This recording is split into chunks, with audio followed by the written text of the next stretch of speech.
Good morning. CC 303 અને CE 303માં આપણે lord William બેન્ટિંગના સુધારા, લોર્ડ ડેલહાઉસીની ખાલસા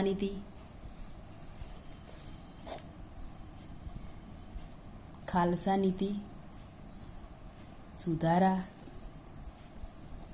બેન્ટિંગ આ 3 અને 1857નો વિપ્લવ આ 4 પોઈન્ટની ચર્ચા આપણે અગાઉ જે લેક્ચર લીધા હતા એમાં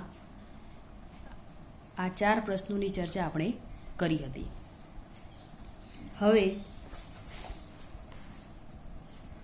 નવો પ્રશ્ન છે લોર્ડ લિટનના સુધારાવાદી કાર્યો જણાવો. તો આપણે જોઈએ કે લોર્ડ લિટન એ કોણ હતા, એમને કયા સુધારાવાદી કાર્યો કર્યા હતા.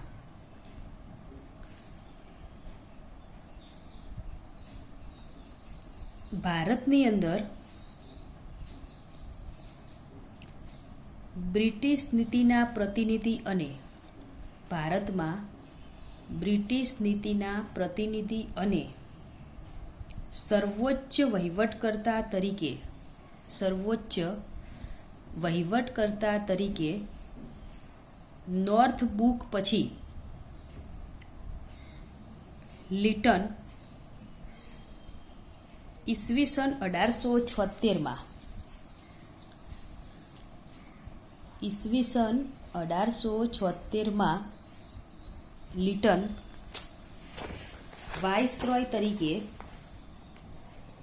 વાઇસરોય તરીકે લિટનની નિમણૂક કરવામાં આવી. જ્યારે લોર્ડ લિટન વાઇસરોય તરીકે આવ્યા તે સમયે તેમની સમક્ષ નાણાકીય નીતિના પ્રશ્નો, દુષ્કાળ નીતિ એટલે કે દુષ્કાળના જે પ્રશ્નો છે એને પહોંચી વળવાની નીતિ, સનદી નોકરીઓમાં હિન્દીઓને સામેલ કરવાની સમસ્યા વગેરે જેવા વિકટ અને વહીવટી પ્રશ્નો હતા.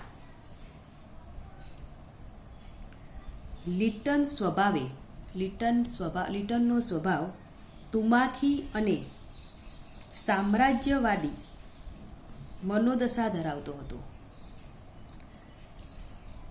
ઇંગ્લેન્ડના રૂઢિચુસ્ત વડાપ્રધાન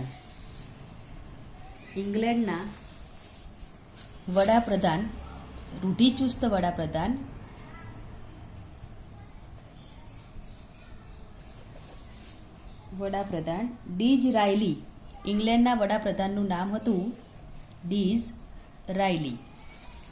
ઇંગ્લેન્ડના વડાપ્રધાન ડિઝરાયલીએ તેને લિટનને અફઘાનિસ્તાનમાં સામ્રાજ્યવાદી આક્રમણકારી નીતિ આગળ ધપાવવા માટે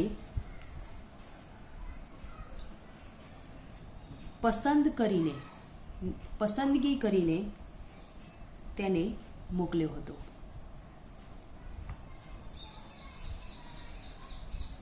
લિટનની કારકિર્દી તેણે કરેલા સારા કે ખોટા સુધારાઓને કારણે નહીં. લિટનની જે કારકિર્દી હતી એ લિટને કરેલા સારા કે ખોટા સુધારાઓને કારણે નહીં, પણ તેણે અફઘાનિસ્તાન પરત્વે જે આક્રમણકારી અને સામ્રાજ્યવાદી નીતિ અપનાવી તેને કારણે વધારે જાણીતી છે.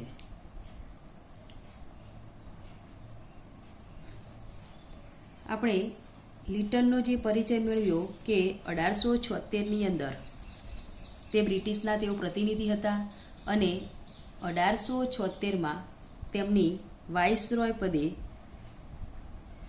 નિમણૂક કરવામાં આવી હતી. જ્યારે તેઓ ભારતની અંદર વાઇસરોય તરીકે તેમણે સત્તા સંભાળી ત્યારે તેમની સમક્ષ નાણાકીય પ્રશ્ન, દુષ્કાળ નીતિને પહોંચી વળવા માટેના પ્રશ્નો અને સનદી નોકરીઓમાં હિન્દીઓને કેવી રીતે સમાવવા વગેરે જેવા પ્રશ્નો તેમની સમક્ષ વિકટ સમાન હતા. હવે જોઈએ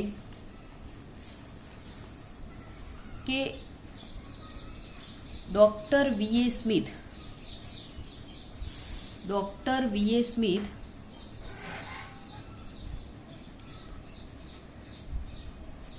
કહે છે કે એમણે લખ્યું છે વી.એ. સ્મિથે, પૂરતા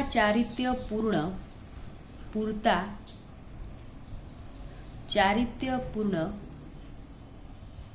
જીવનના અભાવમાં અને તેની વિશેષતાઓને પ્રસિદ્ધ કરવાની તક ન મળવાને કારણે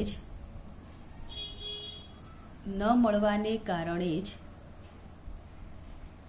લિટન ઘણો અપ્રિય પુરવાર થયો. એટલે કે જે સમયે લિટન ભારતમાં આવ્યો એ સમયગાળા દરમિયાન એના પૂરતા ચારિત્ર્યપૂર્ણ જીવનના અભાવને કારણે તેની વિશેષતાઓને પ્રસિદ્ધ કરવાની, એની જે અંદર જે ખાસિયતો હતી એને પ્રસિદ્ધ કરવાની એને તક ન મળી અને જેના કારણે તે ઘણો જ અપ્રિય પુરવાર થયો. બીજા ઇતિહાસકાર છે doctor R K. Dharaiya. Doctor R K. ધારૈયાએ લખ્યું છે કે આંતરિક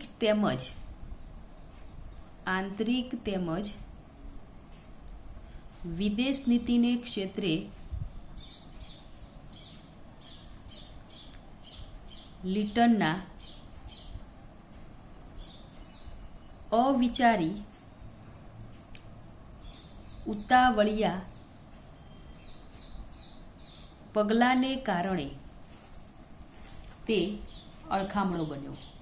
ડૉક્ટર આર.કે. ધારૈયાએ કહ્યું છે કે આંતરિક તેમજ વિદેશ નીતિ એટલે કે પોતાના રાજ્યની, ભારત દેશની અને બ્રિટનની એમ બંને નીતિને ક્ષેત્રે તેણે બંને દેશો સાથે વહીવટ કરવાને કારણે તેના અવિચારી અને ઉતાવળિયા નિર્ણયો, વિચાર્યા વિનાના અને ખૂબ જ ઝડપથી લીધેલા નિર્ણયો ને કારણે તે અળખામણો બન્યો.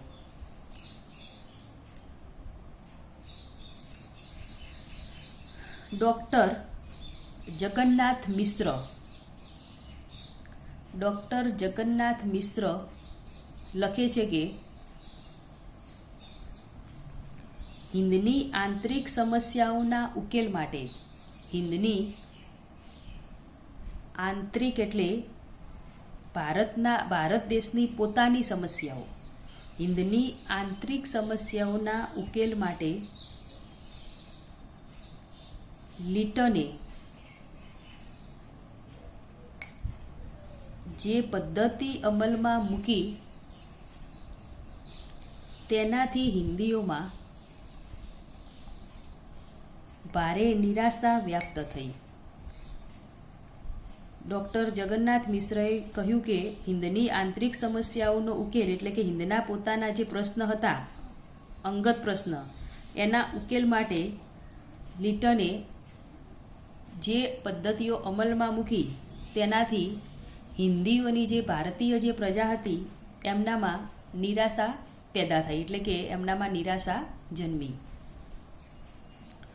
ડૉક્ટર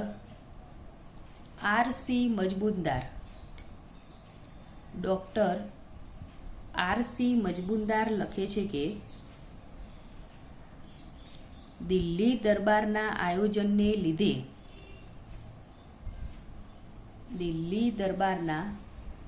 આયોજનને લીધે હિન્દીઓમાં એક રાષ્ટ્રીય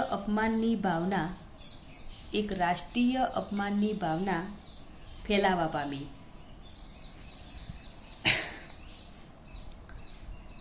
ડૉક્ટર શ્રી સુરેન્દ્રનાથ બેનર્જીએ લખ્યું છે કે સમગ્ર હિંદમાં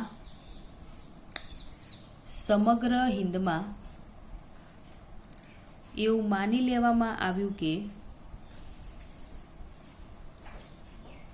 ભારતીય વિદ્યાર્થીઓને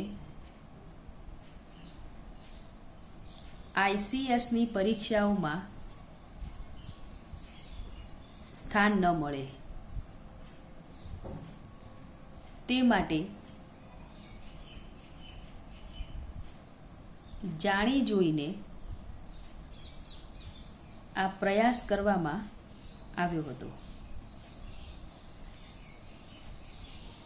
P.E. રોબર્ટ્સ નોંધે છે કે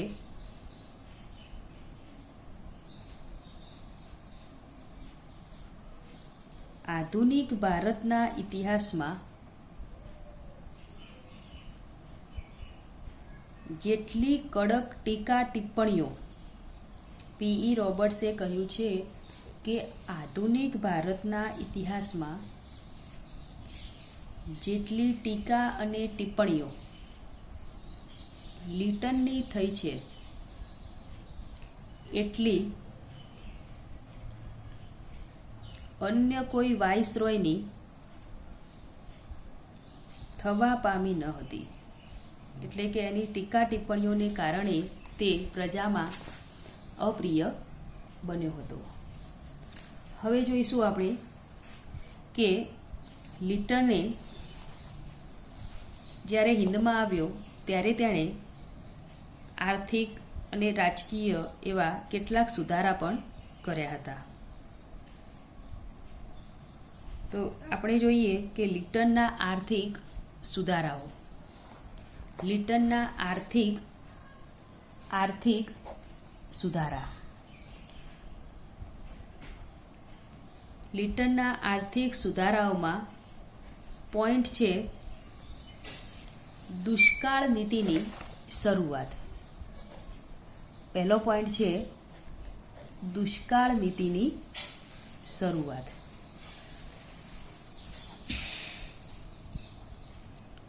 જ્યારે લોર્ડ લિટન હિંદમાં આવ્યો ત્યારે તેની કારકિર્દીની શરૂઆત જ દુષ્કાળથી થઈ હતી. એની કારકિર્દીની શરૂઆત એ દુષ્કાળથી જ થઈ હતી. ઈસવીસન 1877, 1878 અને 1879 આ ત્રણેય વર્ષના સમયગાળા દરમિયાન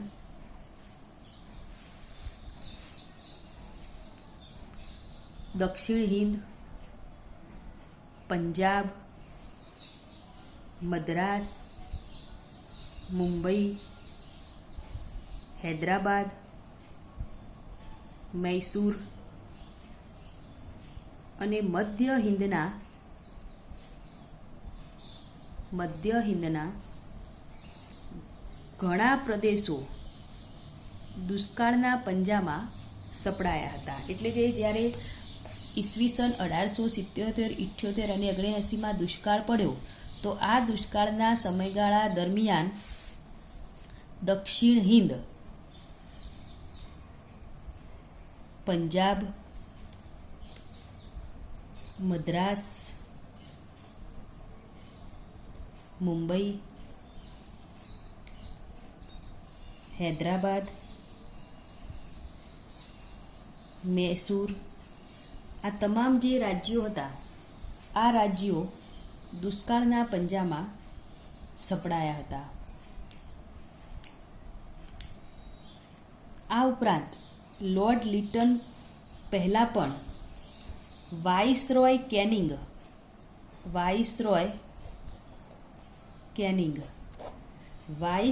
કેનિંગના સમયમાં ઈસવીસન 1861માં, એટલે કે લિટન પછીનો જે સમયગાળો હતો ઈસવીસન 1861માં લોર્ડ કેનિંગના સમયમાં આગ્રા, રાજપૂતાના અને પંજાબ આ ત્રણેય રાજ્યો ઉપરાંત ઈસવીસન 1866માં સર જોન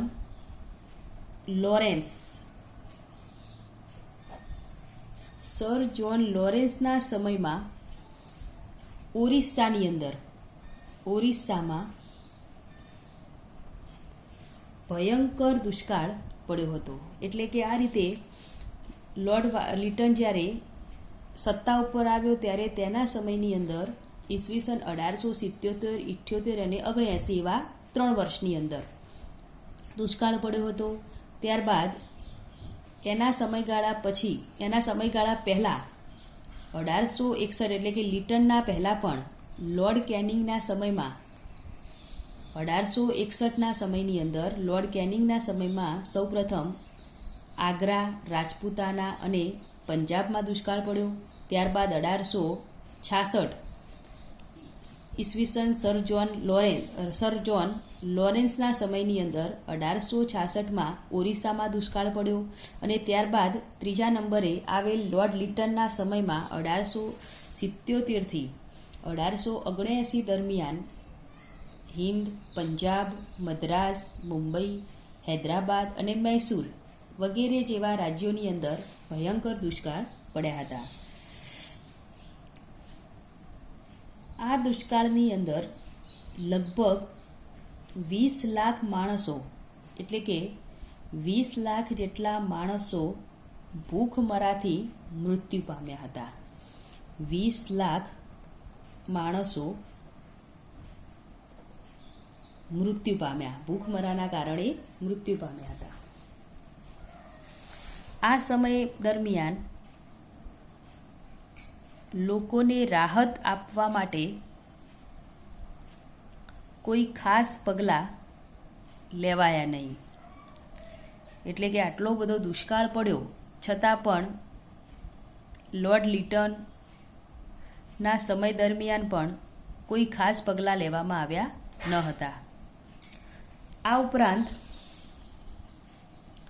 ઈસવીસન 1873 અને 74ના સમયગાળા દરમિયાન બિહાર 1873 અને 74માં બિહારની અંદર પણ દુષ્કાળ પડ્યો હતો.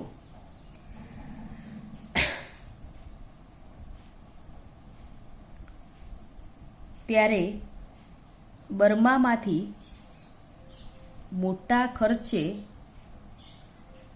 તત્કાલીન ચોખા જેવા અનાજ મંગાવીને તકેદારી બતાવી હતી. આ તમામની અંદર વાઇસરોય લિટનના સમયમાં પડેલો વાઇસરોય લીટનના સમયમાં પડેલો દુષ્કાળ એ ઘણો ભયંકર હતો. કેનિંગના સમયમાં દુષ્કાળ પડ્યો હતો. સર જ્હોન માર્શલના સમયમાં પણ દુષ્કાળ પડ્યો હતો.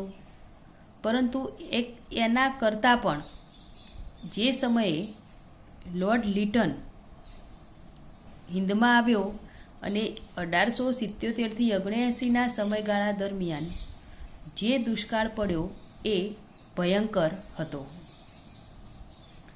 સરકારે લગભગ 11 કરોડ રૂપિયાનો દુષ્કાળને પહોંચી વળવા પાછળ ખર્ચ કર્યો હતો. લીટનના સમયમાં જ્યારે દુષ્કાળ પડ્યો એ સમયમાં લગભગ 50 લાખ માણસો મૃત્યુ પામ્યા હતા. ક્યારે? તો લીટનના સમયની અંદર જ્યારે દુષ્કાળ પડ્યો ત્યારે 50 લાખ માણસો મૃત્યુ પામ્યા હતા અને 11 કરોડ રૂપિયાનો ખર્ચ થયો હતો. 20 લાખ એકર જમીન બિન ખેડાણ રહી ગઈ, એટલે કે ખેડ્યા વિનાની રહી ગઈ. 2 કરોડ મહેસૂલ જતું કરવું પડ્યું. આના કારણે સરકારની કાયમી દુષ્કાળ નીતિનો પાયો નંખાયો. સર રિચાર્ડ સ્ટ્રેચી ના પ્રમુખપણા હેઠળ નીમવામાં આવેલી દુષ્કાળ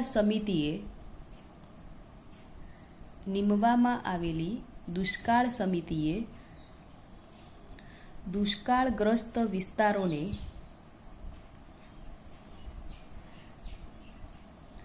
કઈ રીતે મદદ કરવી તેના નિયમો વિશે કેટલીક ભલામણો કરી, જેમાં બિયારણ ખરીદવા લોન, મહેસૂલ માફીની ભલામણનો સમાવેશ થતો હતો. એટલે કે જ્યારે સર જ્હોન સ્ટ્રેચીની આ દુષ્કાળ સમિતિ માટે નિમણૂક કરવામાં આવી ત્યારે તેણે કેટલાક નિયમો બનાવ્યા. ખેડૂતોને બીજ ખરીદવા માટે લોન આપવામાં આવી અને જે મહેસૂલનો કર હતો એને માફ કરવાની પણ ભલામણો થઈ હતી. સરકારી બજેટમાં દર વર્ષે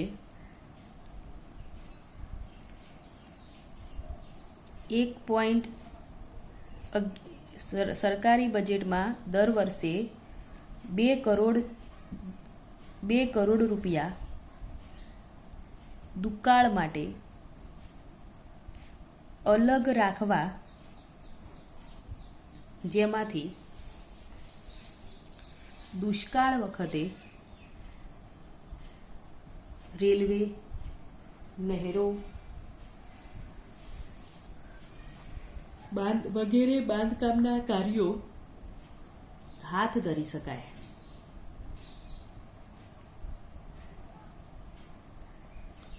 આ રાહત માટે બને ત્યાં સુધી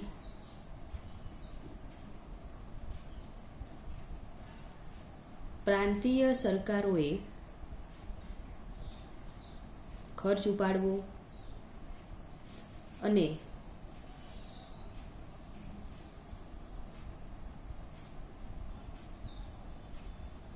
કેન્દ્ર સરકાર જરૂર પડે તો જ મદદ કરવી તેમ ઠરાવવામાં આવ્યું. આમ આ રીતે લિટન સુંદર દુષ્કાળ નીતિના ઘડવૈયા તરીકે જાણીતો થયો. આ રીતે લિટન દુષ્કાળ નીતિના ઘડવૈયા તરીકે પ્રખ્યાત થયો. લિટનની દુષ્કાળ નીતિ ઘણી સારી હતી, છતાં લાંબા ગાળાની હોવાથી તેનો ફાયદો તે પોતે લઈ શક્યો નહીં. પરંતુ તેના ગયા પછી વર્ષો સુધી આ નીતિ સરકારે ચાલુ રાખી. ડોક્ટર વી.એ. સ્મિથ તેની આ નીતિને સંગીન અને પથદર્શક નીતિ તરીકે ઓળખાવે છે. દુષ્કાળ નીતિ ઘડવામાં તેને સહાય કરનાર દુષ્કાળ નીતિ ઘડવામાં તેને સહાય કરનાર સર જ્હોન સ્ટ્રેચીએ નાણાકીય નીતિ ઘડવામાં પણ એટલી જ સહાય કરી હતી.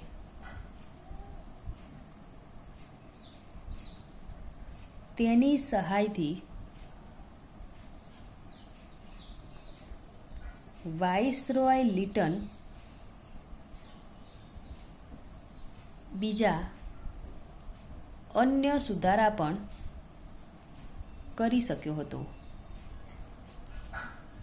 તો આજે આપણે લોર્ડ લિટનના આર્થિક સુધારાની ચર્ચા કરી અને લોર્ડ લિટનના જે વાઇસરોય તરીકે ભારતમાં આવ્યો, ઉપરાંત જ્યારે ભારતમાં આવ્યો એ સમયે તેની સામે નાણાંના પ્રશ્ન, દુષ્કાળગ્રસ્ત પ્રશ્ન અને સનદી નોકરીઓમાં હિન્દીઓને સામેલ કરવાની સમસ્યા જેવા કેટલાક વહીવટી પ્રશ્ન એની સામે ઝઝૂમતા હતા. ઇંગ્લેન્ડના વડાપ્રધાન ડિઝરાયલીએ તેને અફઘાનિસ્તાનમાં સામ્રાજ્યવાદી નીતિ, આક્રમણ નીતિ આગળ ધપાવવા માટે તેને પસંદ કરીને મોકલ્યો હતો. તેણે તેના સમયની અંદર 1877, 78 અને 79ના સમયગાળા દરમિયાન દુષ્કાળ પડ્યો હતો અને આ દુષ્કાળને પહોંચી વળવા માટે તેણે સર જ્હોન સ્ટ્રેચીની મદદથી કેટલાક સારા એવા કાર્યો પણ કર્યા હતા.